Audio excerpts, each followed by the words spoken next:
Arjun is in a miserable position. That is not the position of Arjun, the person. That is the situation of entire mankind. That is the conflict that we all face daily, every day. So, first of all, it is not about Arjun and Krishna. It is not about two persons. Arjun and Krishna are both within us. Krishna is not standing in front of Arjun. Krishna is the heart of Arjun. So the first question comes from Animesh from BHU. Sir, I have observed that I have been living my life to impress other people. From school days, we are taught to write in a certain way, speak in a certain way, and answer in a certain way to leave impression on the teachers, invigilators, etc. Probably these things are required in businesses and jobs as well. This thing has subconsciously impacted my mind so much that even in dreams I keep on trying to impress others.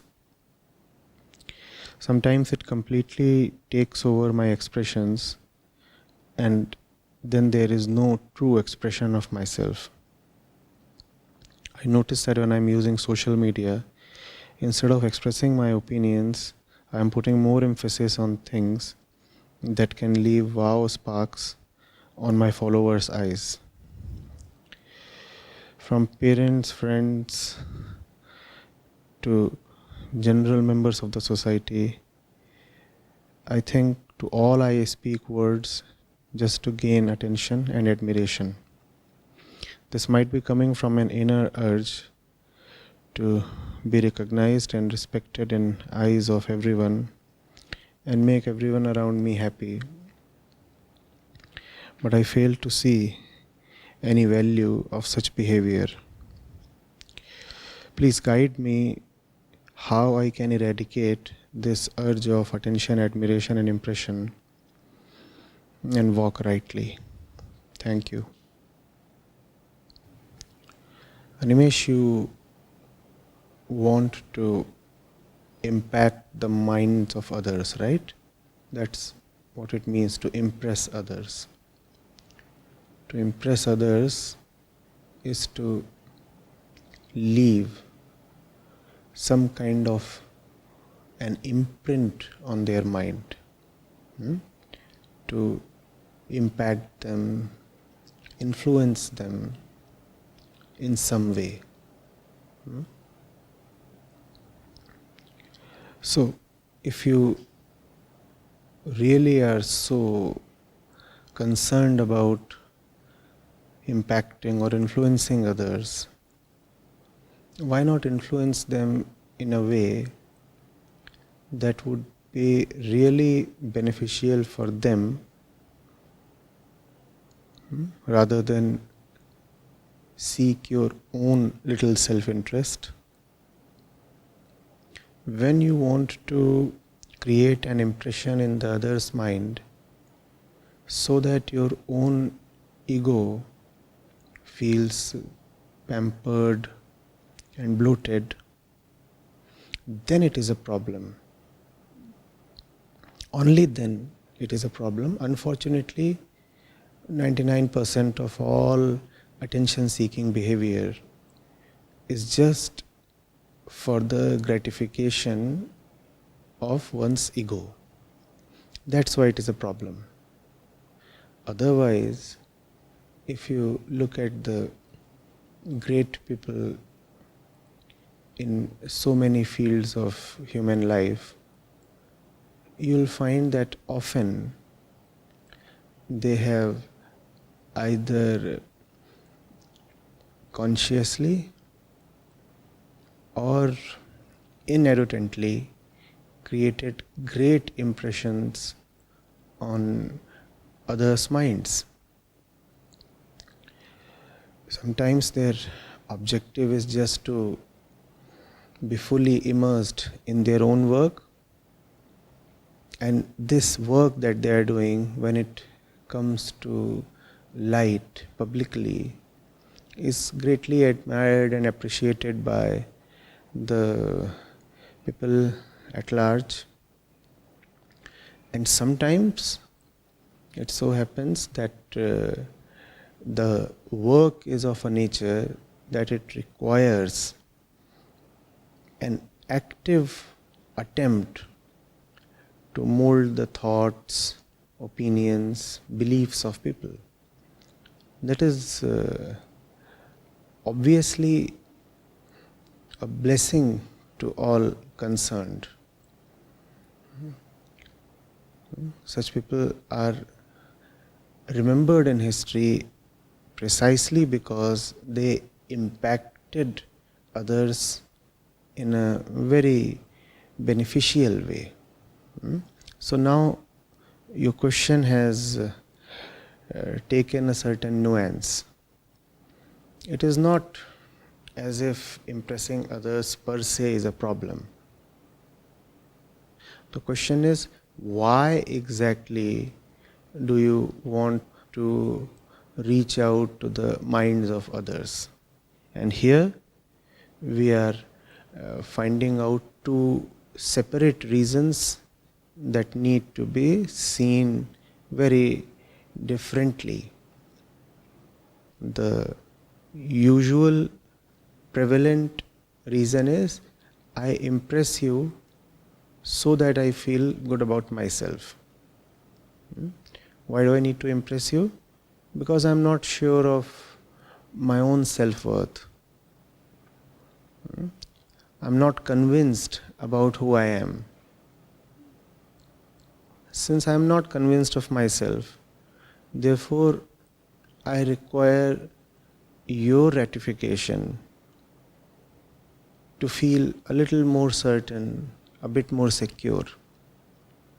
That's the usual reason why we are so attention hungry. Needless to say, this kind of attention seeking behavior is good neither for the one seeking attention nor for the one giving attention. So keep your little self aside and see how you can very positively, just to use the common word, impact the lives of others. Maybe you will begin with a desire to get value and appreciation from them.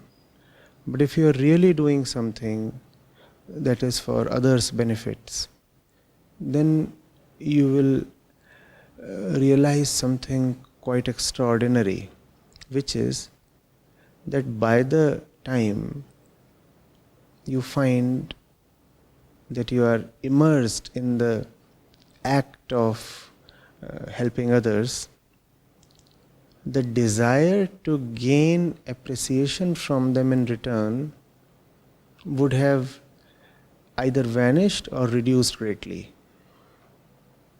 Getting it? Such is the nature of selfless work. Even if it begins motivated by the desire to be respected and noted, yet in the very process of carrying out the act, you find that your mind has been gradually purified, and that now you do not feel a compelling urge to get appreciation in return. Some of the best known names in history to whom humanity remains perpetually grateful have been people who have impressed others. I understand, but that you would not want to call a Krishna or a Buddha an impression maker. But please do see that they surely occupy a very central and a very indelible place in the minds of billions. So if you indeed have to have a place in others' minds, why not have a place like that? Enter others' lives not as an exploiter, not with violence, not with the motive to extract something from them. Enter others' lives with a great assurance that there is nothing much that you want from them except their own welfare. That is a great way to relate with others. And you see, in every relationship, there is going to be mutual impression creation. It is not possible to relate to something or somebody and not have some change in your mind. Every relationship impacts you in a certain way. In other words, every relationship impresses you in a certain way. So, if impression making has to inevitably happen, why not make it happen in the most pious and auspicious way possible for yourself and for others? The fundamental thing to be remembered is there is nothing that others can give you by way of their admiration. Nothing. If you are an admiration seeker, you are already a bit inferior, incompetent, incomplete in your own eyes. In such a scenario, how far can others help you?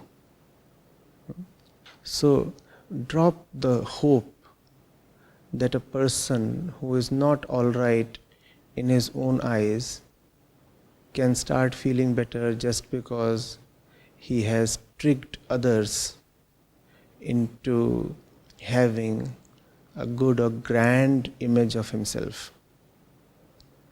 Won't work.